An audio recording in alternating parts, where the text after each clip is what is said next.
Hello, guys. Welcome back to another exciting episode on the show, Hidden Secrets in Books. And you guys know I only bring the best of guests to the show, the top 1% of guests to the show. And I take out my time to go out there and sort out for them. And once again, today we have a very special guest, the Empress Lioness, Karen Mitchell. Karen, welcome to the show. Hi, everyone. Thank you so much for All right. inviting me here. So, all right, Karen. So I would like you to introduce yourself to my audience. Sure. So, my name is Karen R.F. Mitchell. That's R for Roberts, F for Forbes, Mitchell. And I am the Empress Lioness from the Empress Lioness podcast.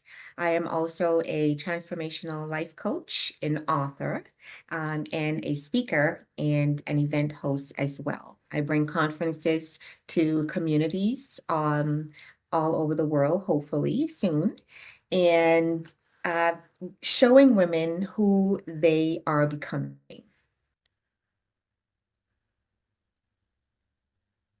Okay, thank you so much. That was quite a very, very brief introduction. So I may just add a little bit to it. So today's guest is Karen Mitchell, also known as the Empress Lioness. She's an author and transformational coach, speaker, podcast host, and founder of the Empress Lioness brand, where she helps women move from survival into sovereignty. Her work focuses on healing, self-worth, authenticity, and the journey of becoming who we were always meant to be. Through our upcoming through our upcoming book, Becoming the Empress Lioness, Rising from Survivor into Sovereignty, Karen shares a powerful message for women who have carried more than others realized and are ready to reclaim their voice, rebuild their identity, and lead their lives from truths other than trauma. Drawing from my own experiences of motherhood, leadership, healing, and personal transformation, Carrie brings a unique blend of lived experience, spiritual wisdom, and practical guidance to help others rise. Karen, once again, welcome to the show. Thank you. I appreciate it, Dominic. Okay, so tell us, what does it mean to rise from survivor into sovereignty? Sure. So, Dominic, there's a lot of people that are living in survival mode and they don't realize that they are in survival mode. So, it's acknowledging first that you're even in survival mode before you can transition over. And that's a process that does not happen overnight. What it means to transition over into sovereignty from survival mode, just meaning that you are going through your healing process because in order to transition, you have to do a reflection of yourself, right? You have to look at yourself in the mirror and pinpoint those things that keeps you stuck in survival mode. And some of those things can look like overgiving, people pleasing, um, letting your no be yes instead of a no. It can mean that you accept things that from people or behaviors that you don't deserve. You deserve to be treated better. You deserve to be treated a certain way. And until we can recognize that we're in survival mode, it's going to be extremely hard for you to transition out of survival mode. Okay, thank you so much. Your journey began with being the strong one for others. That's basically survival mode, right? Yes. Okay. So what did that role teach you and what did it take away from you? I'm sorry to ask before you answer. Are you the first daughter or the first child? No, I'm actually the second child. The first daughter. No, the second. Okay. Second Yeah, daughter, second child. the Okay. second All right, child. go on. There must be some significance that you asked me that, but I am the second Yeah, born. because you began with the strong one. your joint began with the strong one, and mostly first daughters or first child, they are always the strong one for others. That's why I was asking. No, it really isn't. And I know there's a lot of listeners that can see where I'm coming from when I say this. It all depends on how or where you at in your survival mode journey, because I'm the second born child, but I was born in survival mode. And the reason I was born into survival mode is because my parents also were in survival mode. And we learned patterns and traditions from our parents. And if they're in survival mode, we learn those same patterns. So for me, why I was the strong one was because my siblings were not raised the way I was raised. I was transitioned out of my home at a young age. I stayed with other people. I felt like kind of like I wasn't wanted.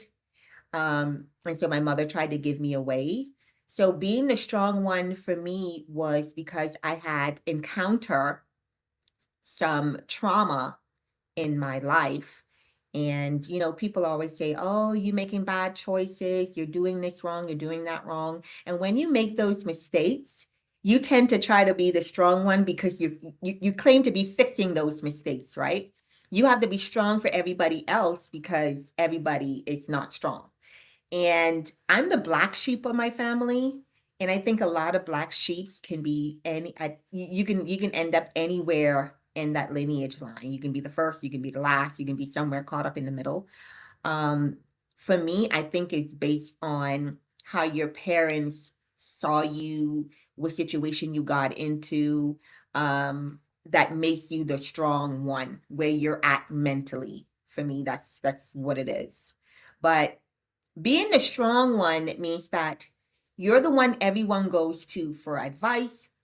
If they need something, if they want you to do something, they see you as that strong person that can overcome a lot of obstacles, including theirs. And so we try to live up to that hype, right? But living up to that hype is not healthy for us. We take on too much responsibility that's not ours to take. And when you start transitioning into healing, into the healing journey, you realize that, wait a minute, I'm carrying this extra burden that doesn't belong to me. And I need to start offloading it all. It's like Erica Badu. You're a bag lady. You take everybody's bags for them. And they know that you're going to take it because you keep being a people pleaser. You're a yes person. You don't ever stop to rest. You get tired. You get exhausted because survival mode can do that for you.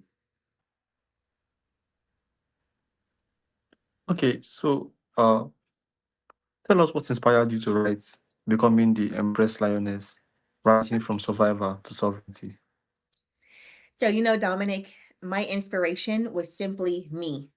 I was operating in survival mode, and it wasn't until after my first marriage that I realized I don't want to keep doing this. I don't want to keep going through the same cycle. I don't want to keep accepting less than I deserve. And one morning I woke up and I said, okay, Karen, if you want something different, you have to do something different. And at the time, I didn't realize I was in survival mode at that point.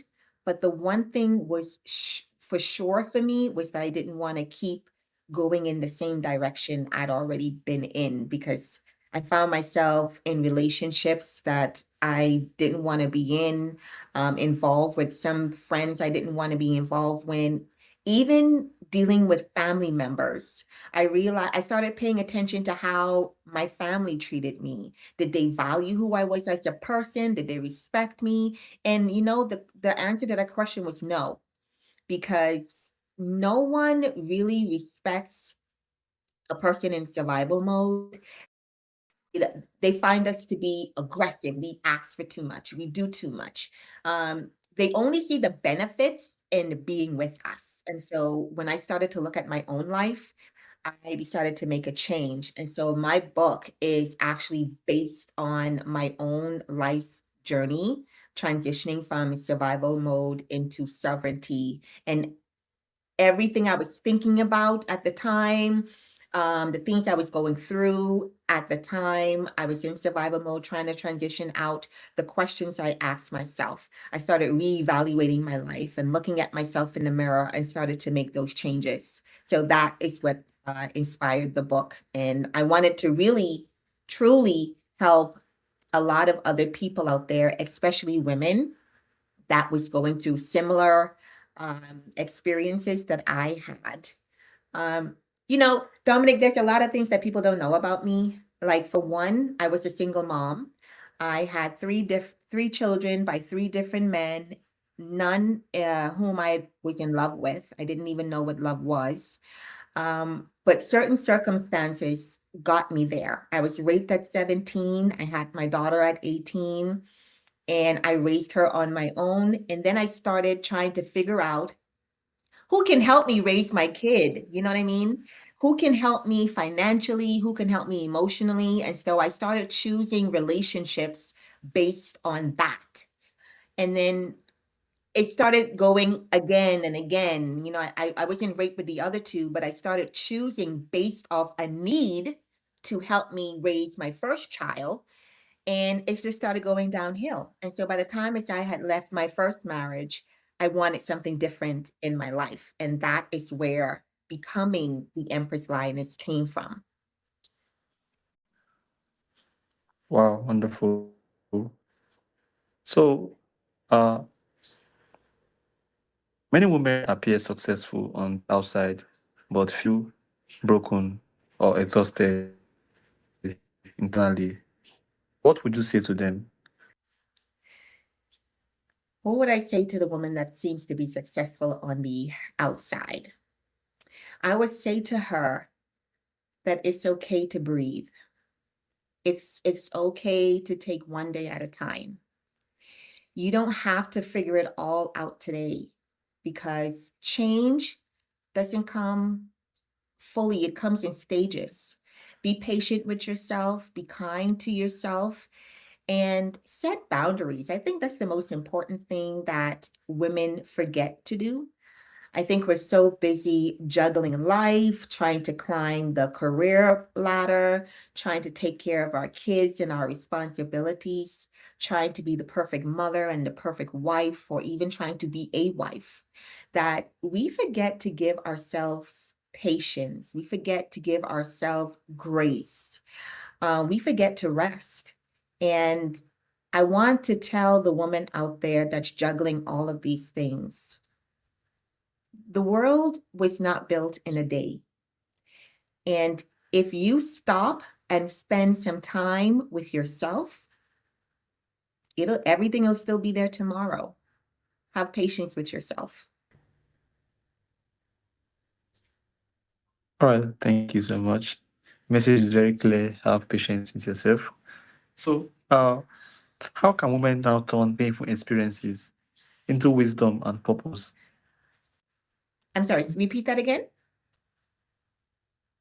How can women turn painful experiences into wisdom, purpose? One of my motto is, when I look back at my life, I realized that everything that I went through was not for me. It was painful while I was going through it, where that's where the pain comes from. But you can turn that all around by helping someone else on this journey we call life, right? So my rape, everything that I've gone through in my life, I've turned that pain into purpose. One, not just by writing my book, which is a really great way to get it out of you, the pain. And the purpose is the book, because the book actually helps another woman. Even if it helps one woman, it has helped another woman to transition, to recognize where she's at, transition out of it, and she can turn her life completely around. The whole purpose of turning pain into power is so that we can help others along the way. A lot of people go through painful experiences in their life and they keep it quiet, they keep it hush.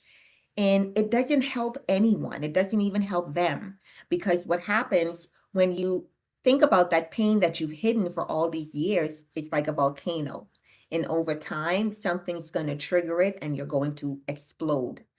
And so, the most powerful thing a woman can do, or anyone for that matter, is to take those life experiences and share it with someone else, with another woman, or even your own family members, your own children. Tell them about it so that they can make better choices in their life. And that is the power.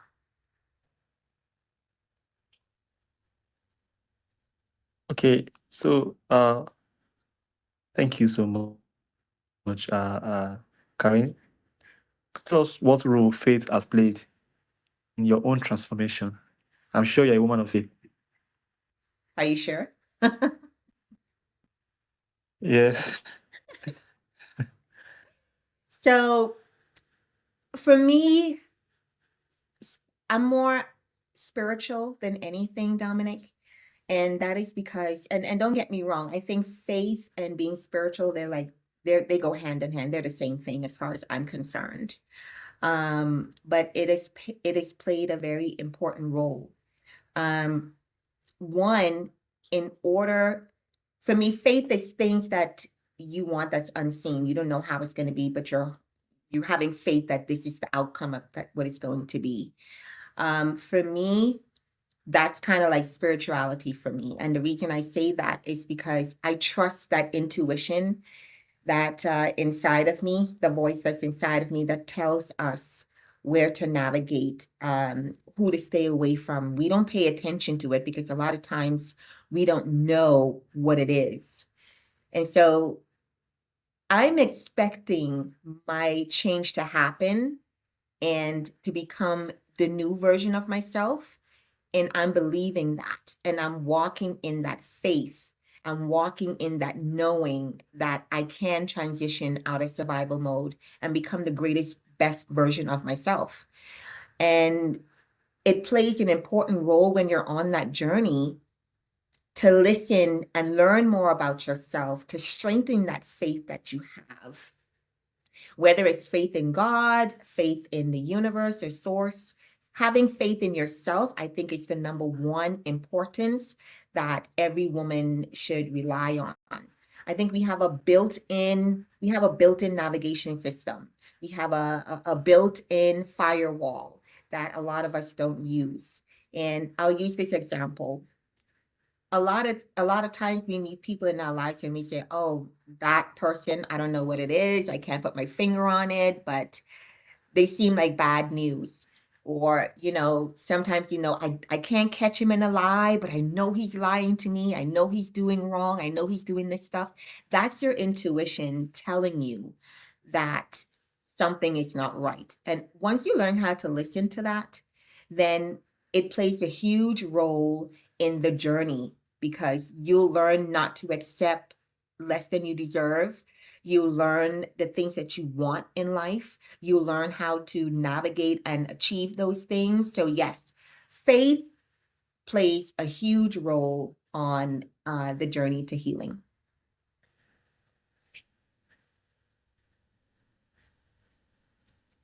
Okay, so talking about leadership, what does sovereign leadership look like in everyday?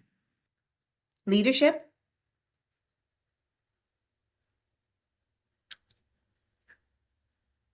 is that what you said, Dominic? Yes, What does yes. leadership I look like? said, what does sovereign leadership? Oh, sovereign leadership. Okay.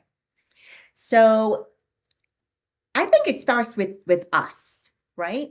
Um, Meaning that we have to understand where it is that we're going in life and who we're becoming, right? Once we understand that and make those transitional changes, then it looks like peace of mind. It looks like prosperity. And when I say prosperity, I don't just mean money. I mean, having joy, having great, meaningful relationships, watching our children now pass down these lessons that we have learned in our own life. Leading not just by saying it, but by example. And that is one of the things I love to do. I don't want to tell people or women how to live or what they should do. Because I believe that we all have that built on the inside of us. We just have to listen. So I like to use my life as an example for other women or other people to see what that looks like. Because I can sit here all day and tell you it looks like this, that, and that.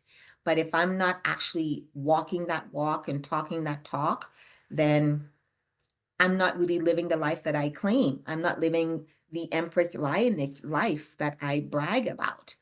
And so that's what sovereign leadership looks like. Not just doing the transformation, but living the transformation so that others can see. What does the Bible say? Let your light shine so others can see. You don't have to say it, they just have to see it.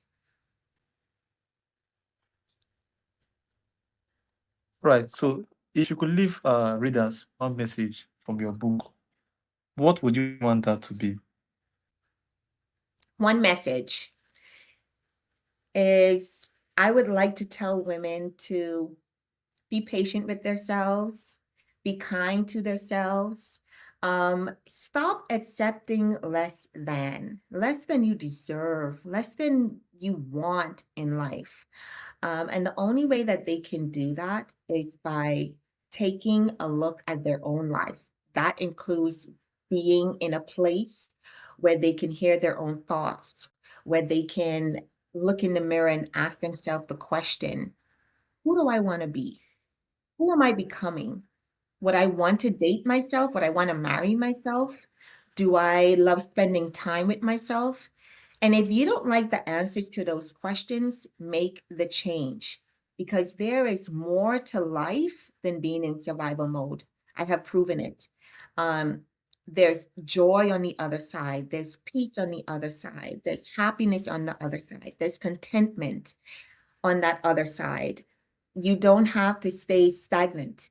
Just keep moving, whether you're afraid to move, if you don't know the first place that you're going to move to or what the first step is in doing. That is where my book comes in. That is where, I help women talk. I talk it out with them in my programs that I offer. Because I want women to know that this is a journey and you're not going to reach the end in the blink of an eye. This takes time, and you have to see yourself being worthy of it because not everyone is going to want to read this book. Not everyone is interested in making that change. But I'm speaking to the women or the people that are wanting something different. They're tired of going through the cycle. Dominic? Dominic?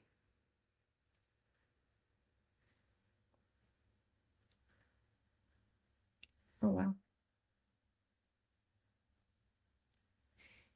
I guess I'll wait for the return.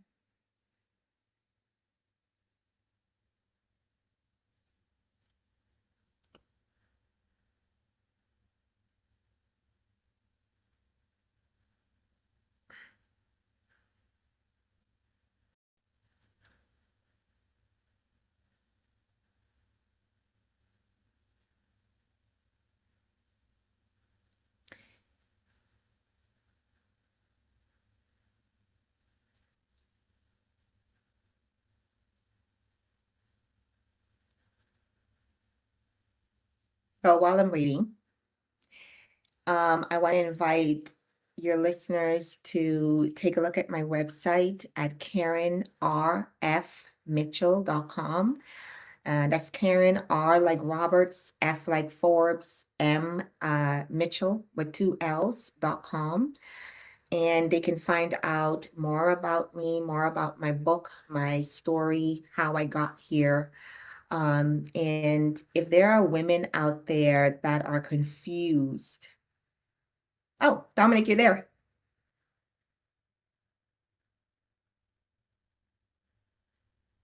Book beside you. Can we-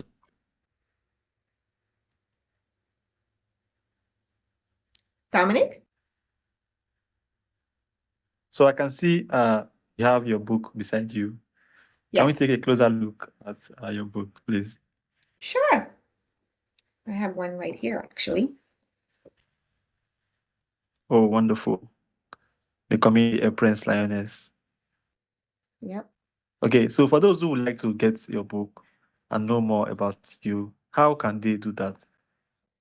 So this is the paperback copy, and I also have a digital copy that you can download. This is the hard copy. You can actually get a personalized message or author signature when you order it. And you can place that order on KarenRFMitchell.com. That's Karen R as in Roberts, F as in Forbes, Mitchell with two L's.com. You can place an order there. Along with the book, I have a free reflective guide, and they go hand in hand. As you reading the book, the reflective guide may ask you questions and help you evaluate your own life to help you to transition out of survival mode. I'm also on all the social media platforms, LinkedIn, Instagram, TikTok. You can also find me on the Empress Lioness Tribe community on Facebook. And it is all with my name, Karen R.F. Mitchell. On my website, you can find out a little bit more about me. You can book a call with me. I like to have conversations with other women that don't know exactly where they're going and how they transition out of survival mode.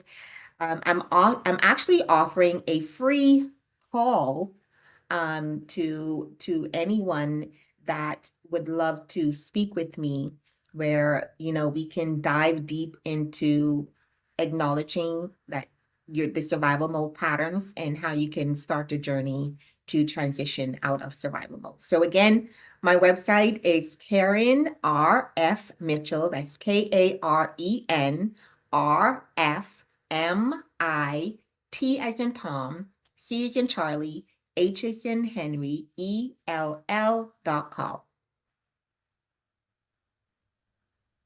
Okay, Michelle, thank you so much. This has been so wonderful. I also want to Thank thank my you. audience. You guys are the reason why we are able to do this. Thank you all so much, and make sure to check out Karen's work, The Empress Lioness. So, if this episode is speaking to you, share this episode with someone who might need this episode as well. Thank you all so much, and have a wonderful day ahead. Thank you, Karen, for coming to my show. Thank you. Bye, guys.